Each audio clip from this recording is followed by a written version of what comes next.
कि मोदी विरोधी वर्ग कहता है कि अरब में इतना अवार्ड पर अवार्ड मिल रहा है तो धुरंधर पर रोक क्यों लगी? फिल्म धुरंधर में तो अरब की कहानी भी नहीं थी, फिर क्यों पाकिस्तान के अलावा 6 मुस्लिम देशों ने इस पर रोक लगा दी? मतलब ये कहा जाता है कि अवार्ड पर अवार्ड मोदी को और ब्रदरहुड मुल्ला मुनीर। नमस्कार, पाठशाला की वीकेंड वाली एक्स्ट्रा क्लास में आपका बहुत स्वागत। मैं हूं सुशांत सिन्हा। नरेंद्र मोदी 3 देशों की सफल यात्रा करके लौट आए और इस दौरान उनके गले में अवार्ड का रिकॉर्ड जो विदेश की धरती पर मिला है वो सर्वोच्च सम्मान बढ़कर हो गया 29।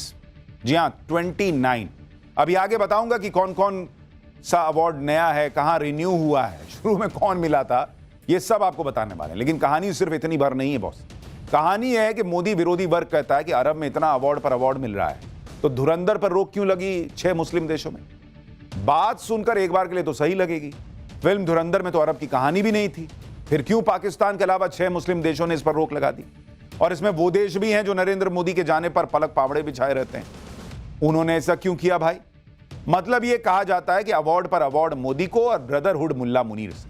क्या ये बात सच है या ये बात 100% झूठ है? सच कुछ और है क्या?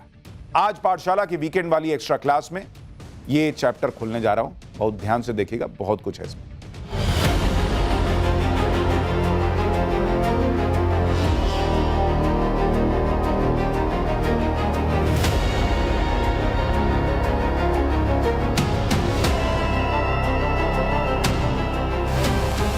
बस यही तस्वीरें देखकर भीतर और बाहर कई लोगों का दिल बैठ जाता है। मोदी के खिलाफ गढ़ा गया वो नैरेटिव धुआं हो जाता है कि मोदी मुस्लिम विरोधी है।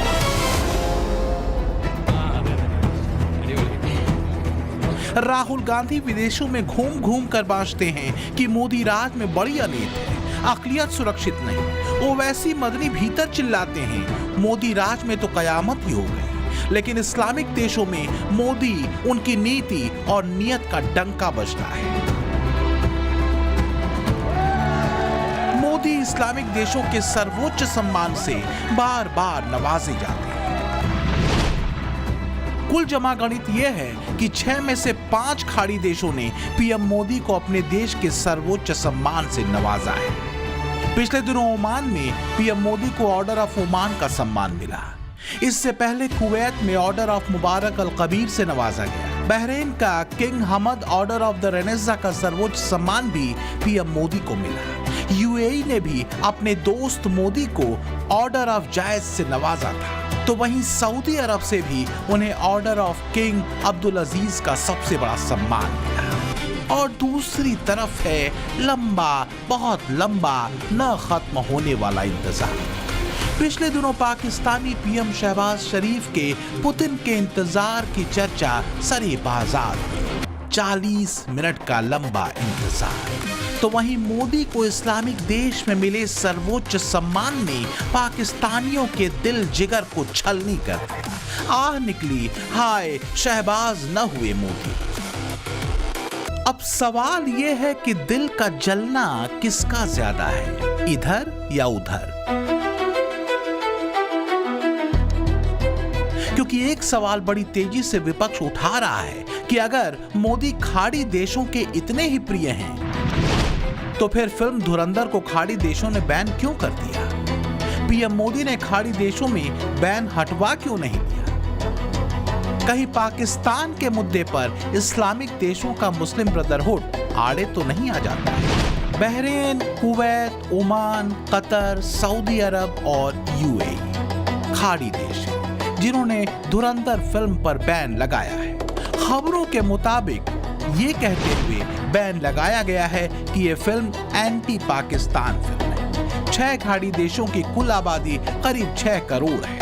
इसमें 90 लाख भारतीय मूल के लोग रहते हैं। अब सवाल यह है कि क्या पीएम मोदी के कद और किरदार को इस पैमाने पर नापना चाहिए कि वो खाड़ी देशों में एक फिल्म पर लगा बैन तक नहीं हटवा पा रहे, या फिर बड़े और गंभीर मुद्दों पर खाड़ी देशों के रुख के पैमाने पर उनके कद और किरदार को नापना चाहिए?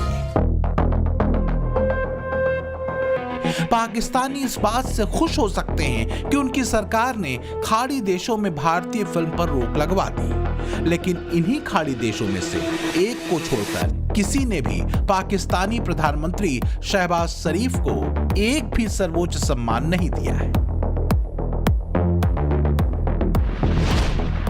और तो और बड़े मामलों जैसे आतंकवाद के खिलाफ ऑपरेशन सिंदूर पर इस्लामिक देश तटस्थ रहे, आतंकवाद पर भारत की आवाज के साथ खड़े रहे, और तो और कश्मीर के मुद्दों पर भी पाकिस्तान को खाड़ी देशों का साथ नहीं मिला। तो पाकिस्तानी इस बात से खुश होते रहे कि शहबाज और मुनीर ने फिल्म धुरंधर पर हम बिरादर को अपने पक्ष में कर लिया। लेकिन सच ये है कि मोदी बड़े मुद्दों को चुनते हैं और मोदी के मित्र खाड़ी देश उनके साथ खड़े होते हैं। उन मुद्दों पर वो पाकिस्तान की नहीं सुनते।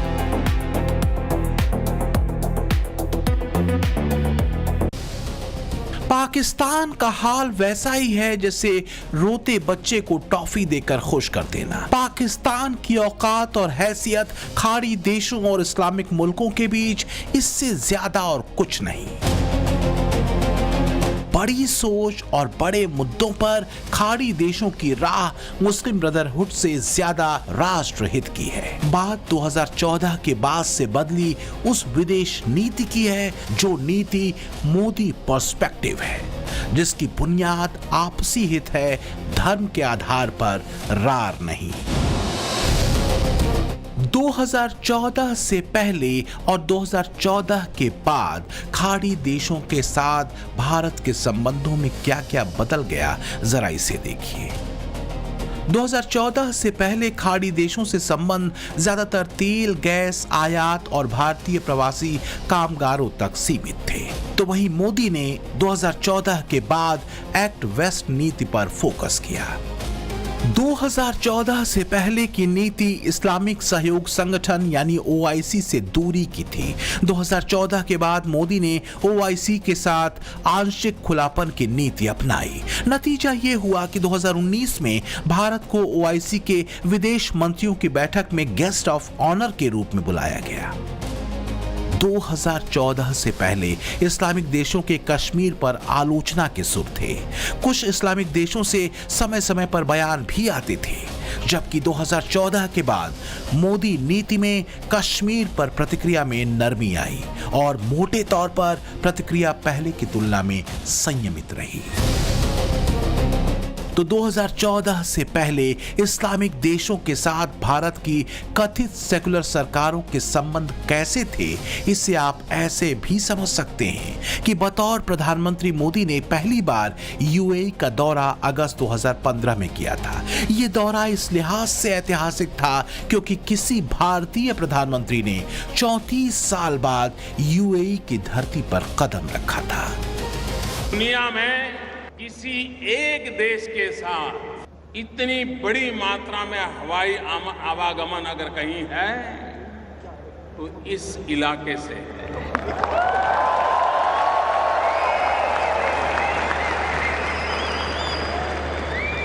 हर हफ्ते 700 से भी अधिक फ्लाइट आती है, लेकिन भारत के प्रधानमंत्री को यहां आने में 34 साल लग गए। कभी कभी मुझे लगता है कि बहुत सारे ऐसे अच्छे अच्छे काम हैं जो पूर्व के लोग मेरे लिए बाकी छोड़ करके चले गए, और उस अच्छे कामों में से एक महत्वपूर्ण अच्छा काम मेरा अबू धाबी आना, मेरा दुबई आना। मोदी के ऐसे ही दौरों ने भारत और UAE के संबंधों को गहरी मित्रता और भरोसे के भाव से भरा। भारत और UAE के बीच आज कुल व्यापार करीब $100 बिलियन यानी 8 लाख करोड़ से ज्यादा का हो चुका है।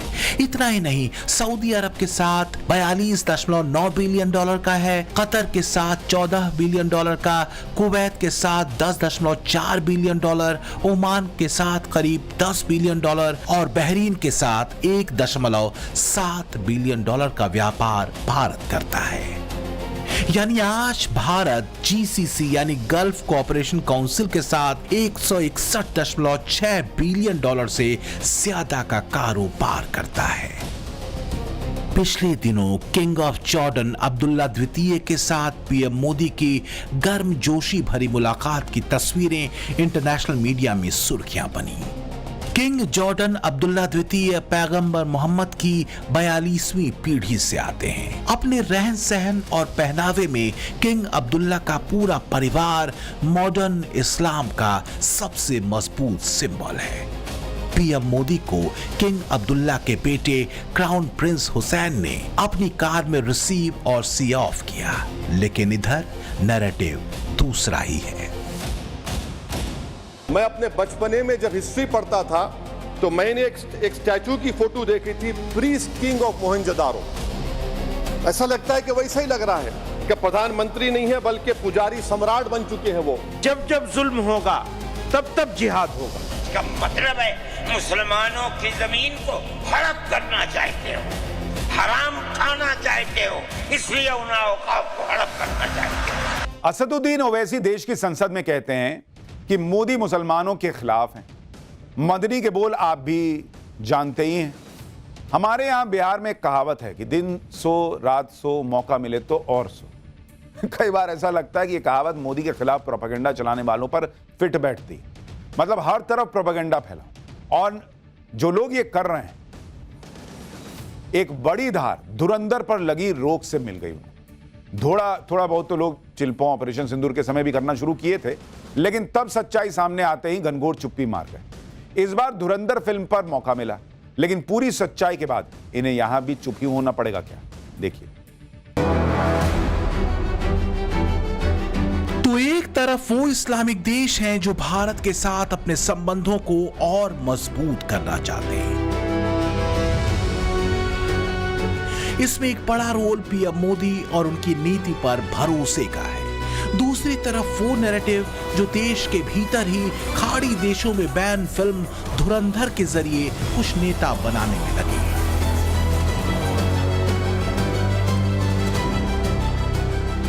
खास बात यह है कि ये लॉबी वही है जिस लॉबी के नेता भारतीय सेना के ऑपरेशन सिंदूर को लेकर सतही टिप्पणियों में लगे हैं, जिनकी बातों को पाकिस्तानी बड़े गौर से सुन रहे हैं। पहिल्या दिवशी आपला संपूर्ण पराभव झाला। 7 तारखेला जे हवाई युद्ध अर्ध्या तासात झालं त्यामध्ये आपला टोटल पराभव झाला, हे कोणी मान्य करो अगर न करो। आणि त्यामुळे त्या दिवशी भारताची जी विमानं पडली त्या दिवशी सगळा भारताचा एअरफोर्स हा ग्राउंड झाला, त्यानंतर एकही विमान उडलं नाही। ये वही कांग्रेसी नेता और महाराष्ट्र के पूर्व मुख्यमंत्री पृथ्वीराज चौहान हैं जिन्होंने कभी किसी माइंडसेट में कांग्रेसी दौर में गढ़ी गई भगवा आतंक की टर्मिनोलॉजी को करेक्ट करते हुए इसे सनातनी हिंदू आतंकवाद का नाम दिया था। भगवा शब्द का प्रयोग न करें, कि भगवा ये महाराष्ट्र की 14 करोड़ जनता के लिए एक पवित्र शब्द है। ये भगवा जो है वो छत्रपति शिवाजी महाराज का झंडा था, जो कि एक स्वतंत्रता का प्रतीक है। भगवा रंग जो है वो संत ज्ञानेश्वर का रंग था, हमारे वारकरियों का पंथ था, हमारे संत तुकाराम का रंग था। और ये भारत के स्वतंत्रता के पहले की बात, बहुत पहले की बात है। अगर आपको किसी धर्म का नाम लेने तो हिंदू टेरर कहिए, हिंदू फंडामेंटलिस्ट टेरर कहिए, सनातनी टेरर कहिए, लेकिन भगवा न करिए। सवाल ये है कि आखिर इतना उतावलापन क्यों है, इतनी छटपटाहट क्यों है कि जुबान इतनी बहक जा रही है? क्या ये सत्ता से 1 दशक से ज्यादा की बेदखली के साइड इफेक्ट है? क्या विपक्ष को हर छोटी से छोटी और बड़ी से बड़ी चीज के लिए ठीकरा मोदी सरकार पर फोड़ देने की सनक है? फिलहाल तो मोदी विरोधियों को परेशान करने वाली एक और रिपोर्ट आ चुकी है, गोल्डमैन सैक्स की ताजा रिपोर्ट। गोल्डमैन सैक्स की रिपोर्ट के मुताबिक भारत दुनिया की सबसे तेज बढ़ती बड़ी अर्थव्यवस्था है, जिसकी 2025 में जीडीपी ग्रोथ है 7.6%। और 2026 में यह रफ्तार 6.7% के करीब बनी रहने वाली है, यानी ट्रंप टैरिफ के इफेक्ट के बावजूद। ऐसा गोल्डमैन सैक्स की रिपोर्ट में दावा किया गया है। इतना ही नहीं, भारत की इकोनॉमिक रफ्तार के सामने कोई नहीं दिख रहा। इसी रिपोर्ट में चीन की इकोनॉमिक रफ्तार 2025 में 5% के आसपास रहने की संभावना बताई गई है, जिससे भारत करीब 2.6% ज्यादा है। रिपोर्ट के मुताबिक भारत अब इमर्जिंग मार्केट से आगे बढ़कर ग्रोथ लीडर भी बन रहा है। यही वजह है कि तंग, मजहबी और शातिर चश्मेबाजों से अलग दुनिया मोदी की नीति का सम्मान करती है, भारत को अपनी मित्रता सूची में सबसे ऊपर रखती है, फिर चाहे वो मध्य एशिया के देश हों, खाड़ी देश हों या फिर पश्चिमी देश। प्रधानमंत्री मोदी को पिछले 11 सालों में 29 देशों ने सर्वोच्च सम्मान से सम्मानित किया है। और जो अगली जानकारी मैं दे रहा हूं आपको, सुनकर लिबरल इकोसिस्टम सदमे में आ जाएगा। वो ये है कि पीएम मोदी को जो 29 सर्वोच्च सम्मान मिले हैं, उनमें 9 सम्मान तो सिर्फ मुस्लिम देशों ने दिए, मतलब 1/3 से भी ज्यादा। अब सवाल ये उठता है कि पीएम मोदी और उनकी नीतियों को मुस्लिम देश सराहते हैं, फिर ऐसा क्या होता है कि धुरंधर जैसी फिल्म पर उम्मा हावी हो जाता है, ब्रदरहुड हावी होता दिखता है, पाकिस्तान का छाती पीटो गैंग हावी हो जाता है? क्या इस आरोप में दम है कि व्यापारिक रिश्ता, सामरिक रिश्ता, सब पर मुस्लिम ब्रदरहुड को भारी दिखाने की कोशिश की जाती है, खासकर पाकिस्तान की तरफ से, जबकि पर्दे के पीछे और कुछ और हो रहा होता है? भारत के साथ इस्लामिक देशों के संबंध बीते 11 सालों में जिस ऊंचाई पर पहुंचे हैं, वैसे 2014 से पहले कभी नहीं थे शायद। आप सोचिए ना बॉस कि पीएम मोदी 2015 में यूएई गए, और जानते हैं कोई भारतीय प्रधानमंत्री कितने साल बाद यूएई गया था? 34 साल के बाद। इंदिरा गांधी के बाद नरेंद्र मोदी गए थे। इस दौरान संबंध कहां पहुंचा, बाकी चीजें कहां पहुंची और अटकी? भारत, पाकिस्तान और अरब तीनों जगह की यह रिपोर्ट देखिए। कट्टरपंथी जमात की शातिर सियासत से अलग पीएम मोदी वैश्विक मंच पर अपनी लकीर खींच रहे हैं। खासकर इस्लामिक देशों और अरब में मोदी के विजन से लेकर मोदी के धर्म के पवित्र इंटेंशन तक को सराहा गया है। और इसका सबसे बड़ा प्रमाण है अबू धाबी में बना ये भव्य मंदिर। काल चक्र का बदलना यही होता है। खाड़ी देशों के साथ भारत के संबंध अपने उस दौर में मजबूत हुए हैं जिस दौर को मोदी के विरोधी इस्लाम विरोधी कहते हैं। लेकिन सच्चाई यह है कि इस्लामिक देशों ने भारत की संवेदनशील और सबको साथ लेकर चलने की नीयत को बखूबी समझा है। और आज भारत और अरब देशों के संबंध एक भागीदारी के संबंध हैं। 2014 से पहले और 2014 के बाद इस्लामिक देश जो कश्मीर जैसे मुद्दों पर पाकिस्तान की तरफ झुके दिखते थे, अब तटस्थ भूमिका में। ये किसकी नीति ने किया? प्रधानमंत्री नरेंद्र मोदी की मित्रता वाली नीति। पाकिस्तान को खुश होने दीजिए कि उसने फिल्म रुकवा दी। हम तो उसका क्या क्या रोक कर बैठे हैं, और सब तो छोड़िए, पानी तक रोके रखा है। सऊदी अरब से रक्षा समझौता करके बहुत उछल रहा था मुनीर, लेकिन क्या हुआ? अफगानिस्तान ने जब फोड़ा तो क्या सऊदी की सेना बचाने आई? देखिए, इस्लामिक देश भी जानते हैं कि पाकिस्तान की औकात क्या है, उसका इस्तेमाल कहां तक और किस तौर पर किया जा सकता है।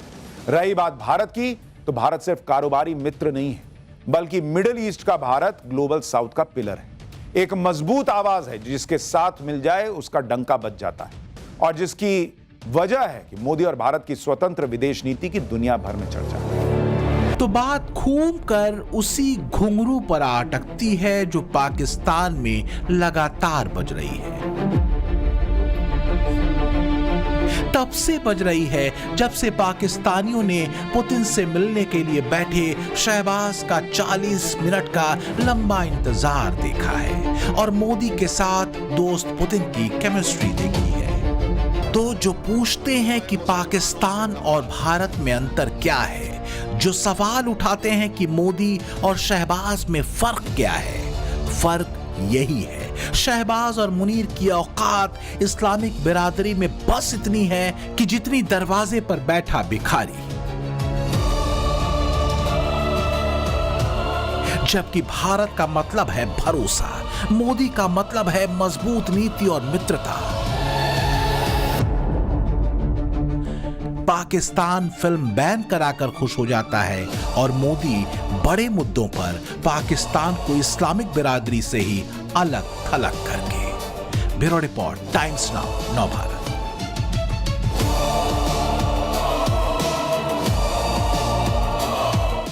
पाठशाला की एक्स्ट्रा क्लास में अब नेक्स्ट चैप्टर। इन दिनों मुनीर के लिए गले की फांस एक नहीं दो बनकर तैयार हैं। एक उसकी काबुली वाला पॉलिसी, जो वैसी ही कसाई पॉलिसी है जिसमें पहलगाम में निर्दोष हिंदू टूरिस्ट पर फायरिंग करवाई गई। दूसरी पैसे के लिए गाजा में इजराइल के लिए लड़ने वाली पॉलिसी। लेकिन अपने खोदे हर गड्ढे में मुनीर खुद गिर जाता है। एक तो इजराइल के लिए लड़ने की बात से अवाम आग बबूला है, दूसरी तरफ काबुली वाला खुद को मिटाकर भी पाकिस्तान को सबक सिखा देने पर आमादा है। भिखारी पाकिस्तान के $4.5 अरब स्वाहा हो चुके हैं, ऐसा एक रिपोर्ट में दावा किया गया है। लेकिन बात थमी नहीं है, यह मुनीर रुकेगा नहीं। फिर क्या होगा, इस रिपोर्ट में देखिए। सीन बहुत हाहाकारी है। काबुली वाले ने पाकिस्तान की सप्लाई चेन काट दी है। पाकिस्तान के कारोबारी खून के आंसू रो रहे। सिर्फ 2 महीनों में ही पाकिस्तान अपनी औकात पर आ चुका है। जब अड़ गया पठान तो घुटनों पर आ गया पाकिस्तान। मुनीर को था बड़ा गुमान अपनी फौज का। अफगानिस्तान को पाकिस्तान से एक्सपोर्ट किए जाने वाली खाने पीने की चीजों को भेजने का, दवाइयों को भेजने का सोचा था। अफगानिस्तान पर दबाव बनाने के लिए बॉर्डर बंद कर देंगे तो अफगानिस्तान मिन्नतें करेगा, घुटनों पर आ जाएगा। लेकिन हुआ क्या, इसका ठीक उल्टा। तालिबान ने पहले तो डूरन लाइन पर जंग में मुनीर फौज की पतलूनें उतारी और अब ट्रेड बंद करके पाकिस्तान को हर रोज बर्बाद कर रहा। इतना ही नहीं, अफगानिस्तान ने पाकिस्तान को एक एक बूंद पानी के लिए तरसाने की पूरी प्लानिंग भी कर ली है। डूरन लाइन से लेकर इस्लामाबाद और पिंडी तक पूरे पाकिस्तान में कैसे काबुली वाले की आंधी चल रही, मुनीर कैसे खुद अपने ही खोदे हुए गड्ढों में गिरता जा रहा। कारोबारियों के साथ ही क्यों मुनीर के खिलाफ अब कट्टर गैंग भी सड़कों पर उतरने लगा है। आज टाइम्स नाउ भारत पर इसकी पूरी पड़ताल करेंगे। शुरुआत करते हैं पाकिस्तान के बाजार से, जहां कारोबार बंद होने से हाहाकार मचा। तालिबान से जंग लड़कर पाकिस्तान रो रहा। Pakistan Afghanistan joint chamber of commerce and industry का कहना है कि तोरखम बॉर्डर बंद होने से पाकिस्तान को $4.5 अरब का नुकसान हो चुका है। बॉर्डर पर हजारों की तादाद में ट्रक खड़े हैं, माल खराब हो रहा, जिससे पाकिस्तानी व्यापारी तबाही के दौर से गुजर रहे हैं। हर रोज अरबों का नुकसान हो रहा। पाकिस्तान के कारोबारी ये सोचकर परेशान है कि आने वाले दिनों में क्या होगा।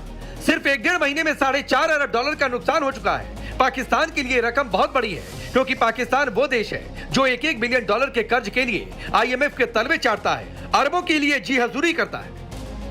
पाकिस्तान और अफगानिस्तान के बीच दशकों पुराना व्यापारिक संबंध है। तालिबानी सत्ता को लाने में भी पाकिस्तानी सेना का ही हाथ है। लेकिन समस्या यह है कि पाकिस्तान तालिबान को नौकर की तरह रखना चाहता था, जो स्वाभिमानी अफगानों ने कबूल नहीं किया।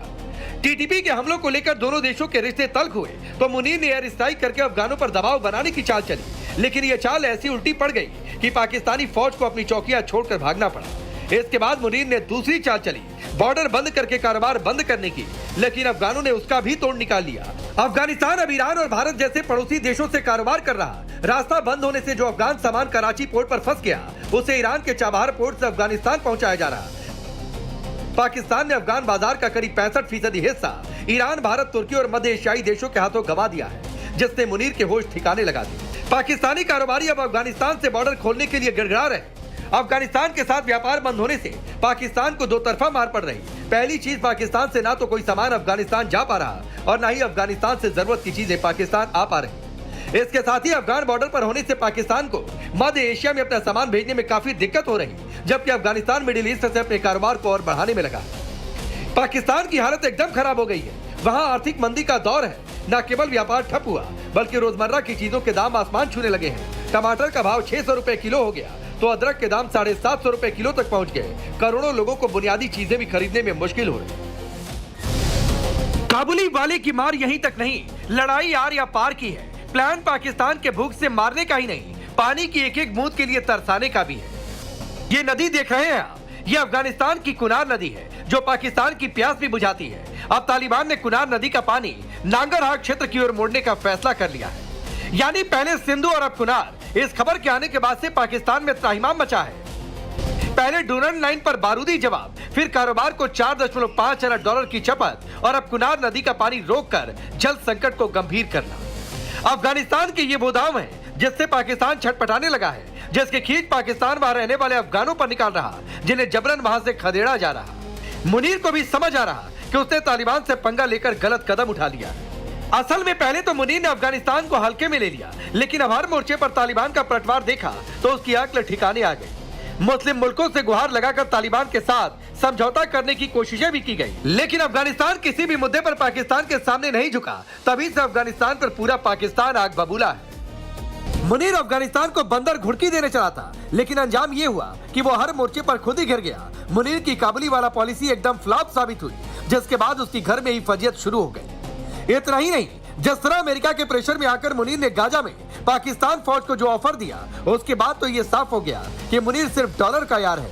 अमेरिकी विदेश मंत्री मार्को रूबियो को सुनिए। जब इजराइल ने गाजा पर हमला किया तो सबसे ज्यादा पाकिस्तान ही चिल्लाया था। वो कट्टरपंथी जमात जिसका लाडला मुनीर है, वो सड़क पर प्रदर्शन करते नहीं सकती थी। अब उसी मुनीर की आर्मी गाजा जाएगी, हमास के खिलाफ हथियार उठाएगी, कत्लेआम मचाएगी। हालांकि पाकिस्तान का विदेश मंत्रालय कह रहा कि आईएसएफ में पाकिस्तान की भागीदारी के बारे में अभी तक फैसला नहीं हुआ, लेकिन सब जानते हैं मुनीर की इतनी हैसियत नहीं कि ट्रंप का आदेश मानने से इनकार कर दे। मुनीर कट्टर गैंग की आंखों का तारा है, क्योंकि खुद बहुत कट्टर है, मजहबी कार्ड खेलता रहा है। लेकिन मुनीर अपनी जहरीले बयानों से जिस मुल्ला क्रेसी को खुश करता आया, गाजा में पाकिस्तानी फौज भेजने के फैसले से वही मुल्ला गैंग उससे काफी खफा है। सही मायनों में कहा जाए तो मुनीर के एक तरफ कुआं, दूसरी तरफ खाई है।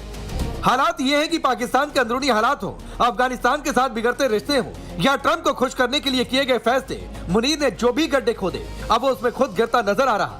मुनीर की गलत नीतियों के कारण इस वक्त पूरा पाकिस्तान बारूद के ढेर पर बैठा है, लेकिन क्या अवाम क्या हुक्मरान, सभी खामोश है।